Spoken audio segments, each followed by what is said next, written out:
Dante Moore is for real. Drew Allar is not. Drew Allar is not. No. And the line I had here is that this was really about the Oregon defense for me.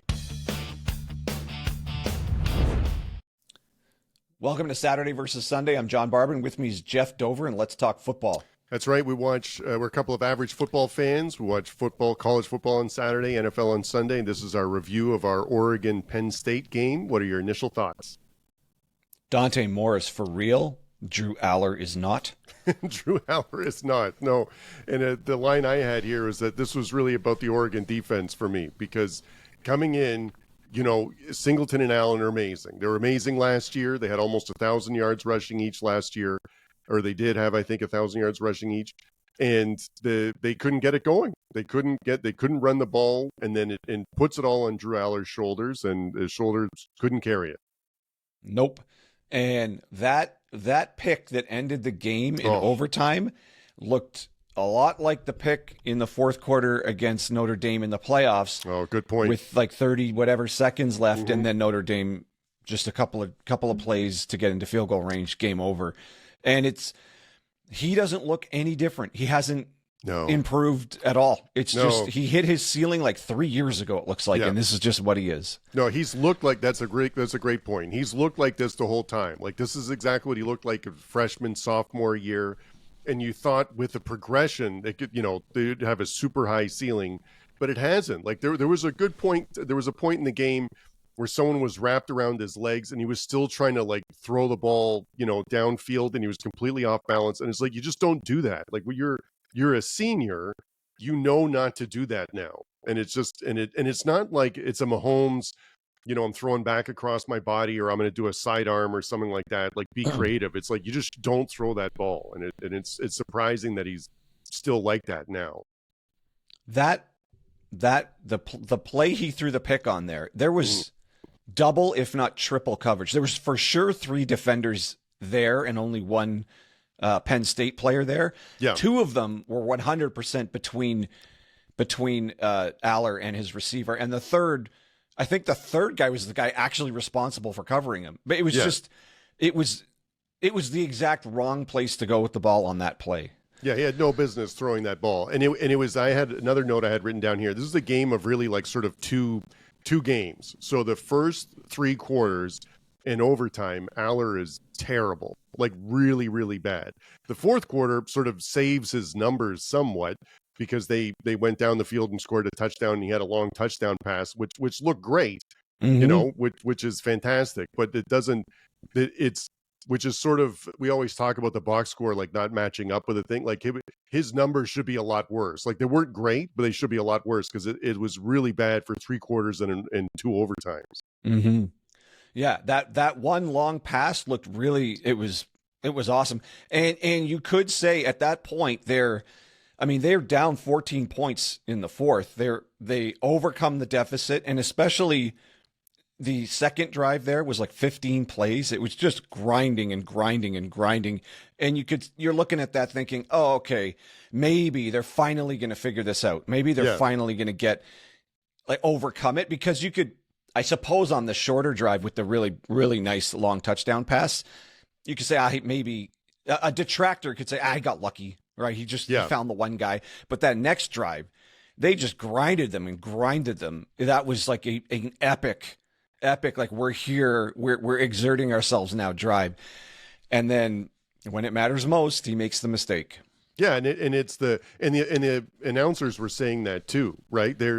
It's one thing to play conservative, and then you get down by that much. It's like, now you can't anymore. And it looked like they could do it. Like, it looks like they're capable of moving the ball, a bit more with a bit more chunk plays, and it's sort of surprising that they wait until that point to do it. But it was, but it's still, I think that they, like you said, once if they weren't running the ball, you can't put it all on Allar's shoulders, and it's, which is really what happened in the overtime. So, and I don't want to take too much away from Oregon. Oregon looked really good. Like, Oregon looked like the better team in this game. That is a tough environment, and They didn't have too many false starts. They look really well prepared. Hats off to Dan Lanning and the coaching staff, because they didn't.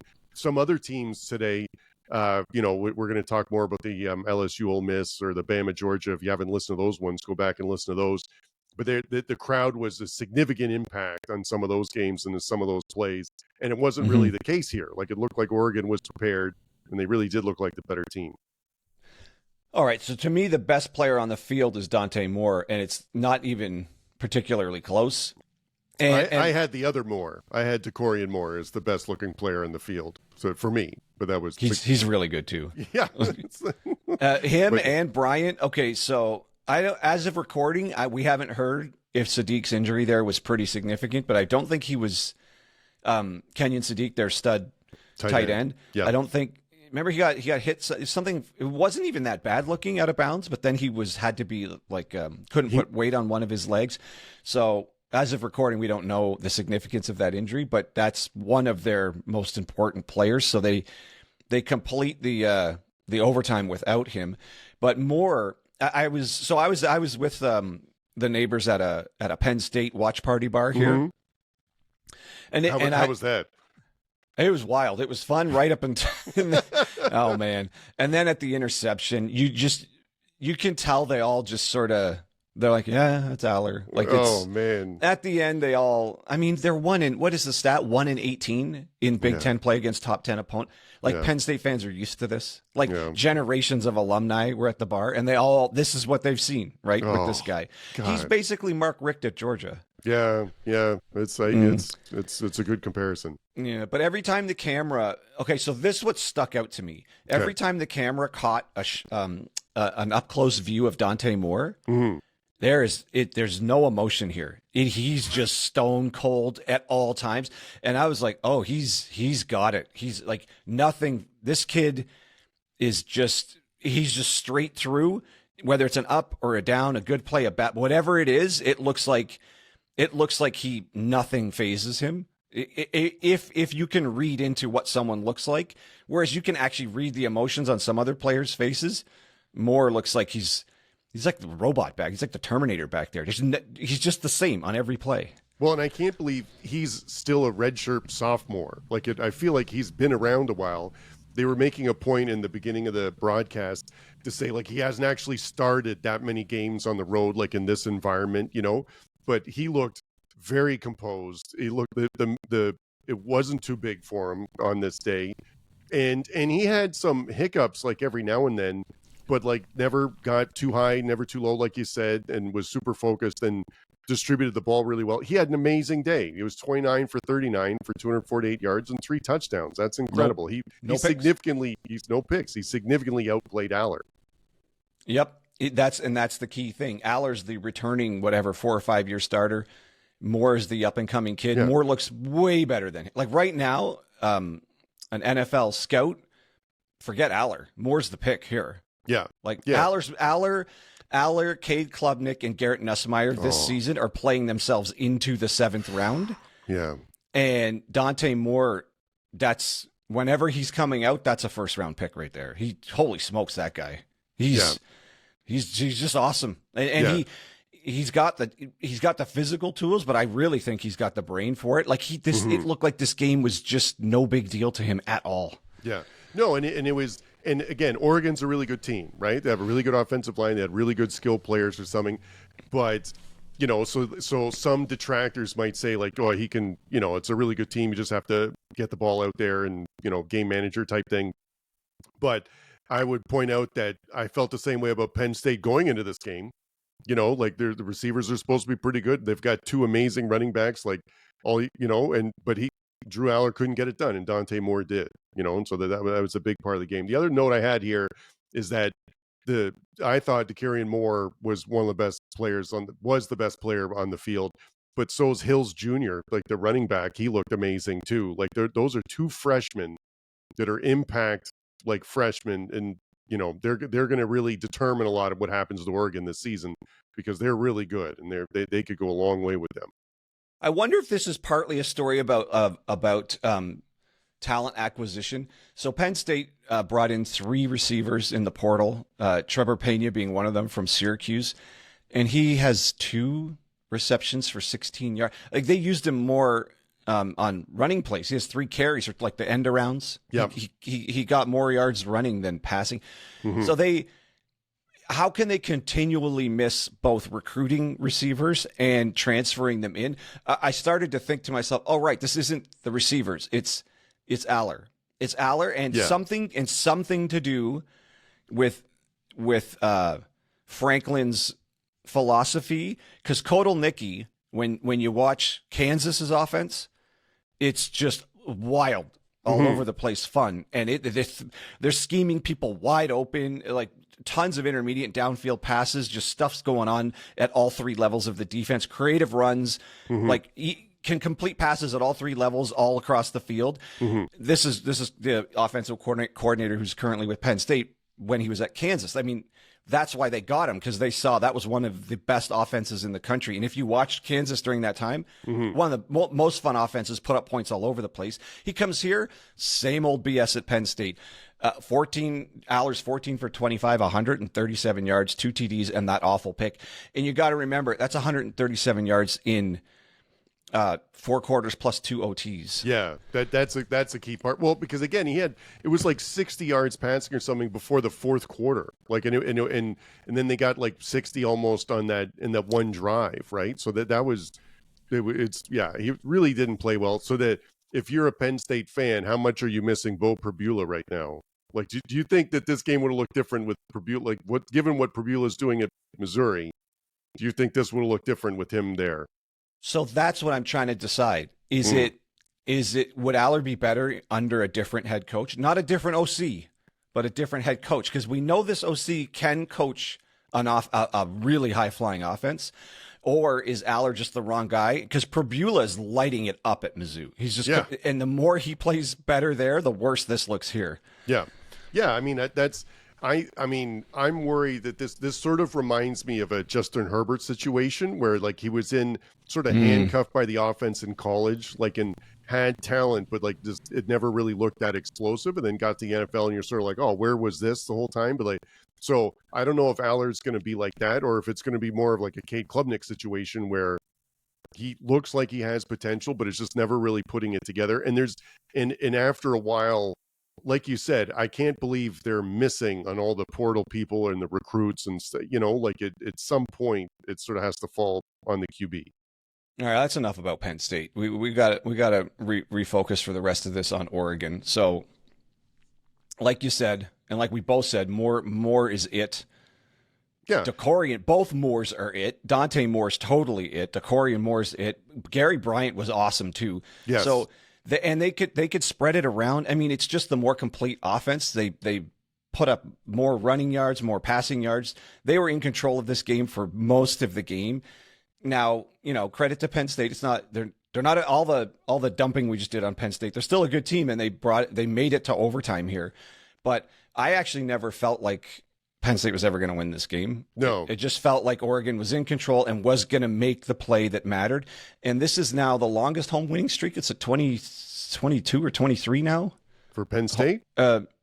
Regular season wins. Oh, okay. No, for Oregon. There's some huge number of regular season wins they're at right now. Well, because they didn't lose in the regular season last year either, right? Yeah, it's true. Yeah, no, I think that it was for me again. It was Oregon's defense was really one of the differences because the Allen and Singleton are really good, and so and the plan for Penn State is to run the ball, and they really contain them, and so that was an amazing job of Oregon's defense. They had pressure on Allar as well, and they moved the ball better. Like it's just and any way you look at it, they outplayed them, and yes, it went to overtime, but like you said, it never felt like it was that close. So, yeah, if we look at the box score, they had time of possession a lot. It was 34 minutes to 26. Yeah. 20 first downs to 15. Outgained them 424 to 276. Yeah. Just everywhere you look, they're just better. More rushing yards, more yards per rush. Way more passing yards, way more yards per pass, like everything. They're just better than them at everything. And it kind of, it's almost like how close the game is sort of betrays how much Oregon was really on top of them in this game. So, but I mean, again, it's, you expect even dominating them in the box score the way they did, Penn State's still a good team. It's just in the end, Oregon's going to beat them. I just would never pick Penn State to beat Oregon. They just not going to do it.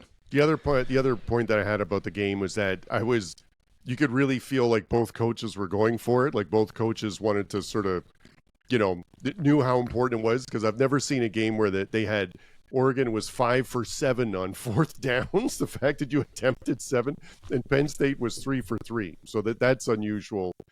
10 fourth downs going for it in a game is a lot. But that's they just don't want to get it to. If you had a drive going, they didn't want to stop it, and they didn't want to give it back to the other team. But that's really putting it all out there when you attempt that many fourth downs. All right. Do we need to talk about the two controversial things here? Sure. Okay. So I have no idea what targeting is. Nope. We talked about that in a previous show, and I know less now than I did last week. So I was looking online, like, the cesspool that is Twitter, just to see how people were reacting. So Barstool, a bunch of people put that exact hit, the Penn State hit on the helmet, the targeting hit that wasn't called targeting. Yes. And I don't have a dog in this fight. Well, by the way, we wear the shirts of the teams we're talking about. Like that's part of what we do on the show here. But that hit, if that's not targeting, and he said he hit him with the hairline. Yeah. So now he's arguing over what part of the helmet. So I guess actually I have a helmet here, so we can. Arizona's being added to the collection. Mm-hmm. So he's saying he hit him with this part of the helmet, mm-hmm. which is hairline, and I guess crown is literally the top, and roughly a 6-inch area. So he's saying if you hit a guy with this part right here, that's not targeting. He literally said hairline. Yeah. And the two helmets. Well, I got another helmet. Adding the Houston Cougars to the mix, he hit him like that, mm-hmm. like literally like that. And they're saying this is not targeting because it needs to be that. Is that what he's trying to say? Yeah. I guarantee that the Oregon kid's concussed. Oh yeah. Like he blasted him head to head. Yeah. Snapped the kid's head back. The kid's being tackled. So how is he not defenseless? He's being wrapped up. He can't react to the hit. Mm-hmm. The hit is the forehead hairline right smack into the kid's face. So if the spirit of the rule is to protect head and neck injuries, mm-hmm. that's 100% a head and neck injury hit. And then have you ever even heard this bullshit before? Hairline? Have you even heard that before? No, especially when you're wearing a helmet, because you can't see someone's hairline, and where it's really different between people. Well, but that doesn't mean anything. It's just he's trying to say not crown. Right, and it's ridiculous because, again, like you said, the main point of this was blows to the head. It didn't really matter what hit first. Like, yes, you can't lead with a crown of the head, but if you hit someone in the head, like then that should be targeting. Like I don't get it. So I don't know. I was shocked when they like, okay, we're going to review it, and then when they show the replay, I was like, oh yeah, that's pretty straightforward, and then there's like, nope, not targeting. And it's like, really? Like I had to go back and listen to the explanation because I couldn't believe I was skipping through it. I was just going to skip it because I was like, oh, that's automatically targeting, and then it's unbelievable. Okay, so then if they can talk themselves into a circle out of that one being targeting, then mm-hmm. what they need to do is readjust what targeting actually is. Yes. Yeah, because I agree. Again, because if the spirit of it is to protect head and neck injuries, both of those kids are probably concussed from that hit. At least the Oregon player is. If you put together a video of like this hit was targeting, this hit wasn't targeting, this hit was targeting, this hit wasn't targeting, and then put up the rule, like no one would have any idea what it is. Like you could get an example of something that really doesn't look like targeting that was called, and then another thing that looks like targeting but it was not called, like this one.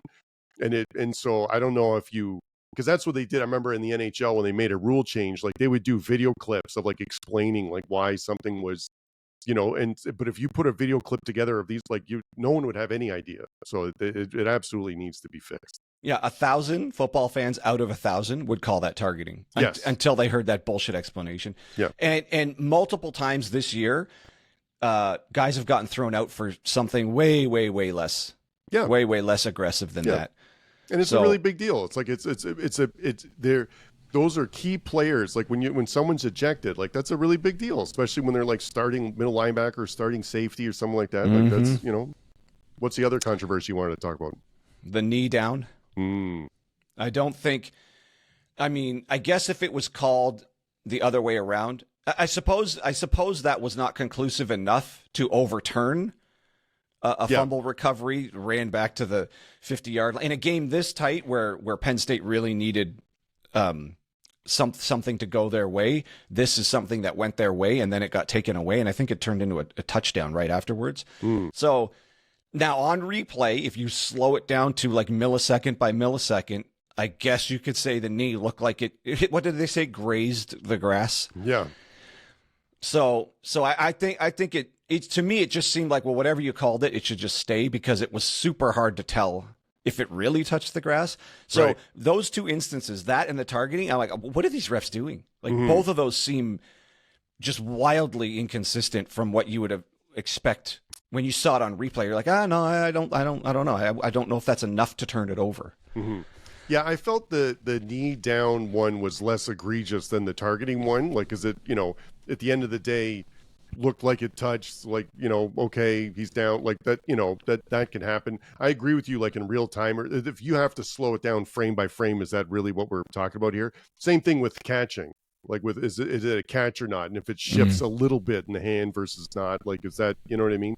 So yeah, no, I think it was unfortunate for Penn State that, because that's a big swing. But again, I'd rather it looked like the knee touched, whether it was grazed or touched, or, it's like when people talk about fracture and they're like, well, it's just a little chip or whatever. Well, it's either broken or it isn't. Like, it's even if it's like a chip, it's maybe not as a serious fact, but that's still technically fractured, So did the knee touch? Yeah. Well, it's grazed. It touched. That's a touch. So touch is a touch. It doesn't matter how hard it touches. It still has to touch. Yep. If a catch counts when just the tip of your toe is barely in bounds, like grazing the grass, then this counts heel, too. Though. But not your elbow. I know how much you like that one. That's a whole different thing that we're not going to get into. All right, well, that's all we got for this one. Good for Oregon. Who knows? This still, man, with both Moores, this team looks really strong, and they should be there at the end. At the end of the season. They absolutely will be, because they got next week, they've got Indiana, that they're hosting Indiana, but then they've got a string of unranked teams. They only play one ranked team after Indiana after that, and that's USC, who might not be ranked by the end of the season. So they don't get OSU this year? Nope. No, so they got Indiana next week, then it's like Rutgers, Wisconsin, Iowa, Minnesota, USC maybe not ranked, Washington, like that. That's it. So it's they're probably going to be there. Hard pressed for them to be not undefeated. Yep. Well, arrow's pointing up for Oregon. Arrow's not necessarily pointing down for Penn State. They can still make the Big Ten. Everything's still there ahead of them. They can still make the Big Ten championship game. They can still make the playoffs. But the bigger issue here is it just looks like the same old Penn State. Yeah, and it's a big one at Ohio State. Then they host Indiana themselves, and they've still got Nebraska, which is going to be a tough one. So it's still in front of them, but they're they're 0-1 in the Big Ten right now. Yep, and no one's going to care. The only thing anyone's going to care about is can they beat Ohio State. Yeah. All right, well, that's all we got. Also, if you're still with us, we appreciate you checking our video out. We know our channel's small. We just started it last year. So if you do like what we got going on, you'd like to support us, so please like the video and subscribe to the video, and maybe share it with someone who you think might like the video. All right, so for Jeff Dover, I'm John Barbin, and that's your Saturday versus Sunday podcast.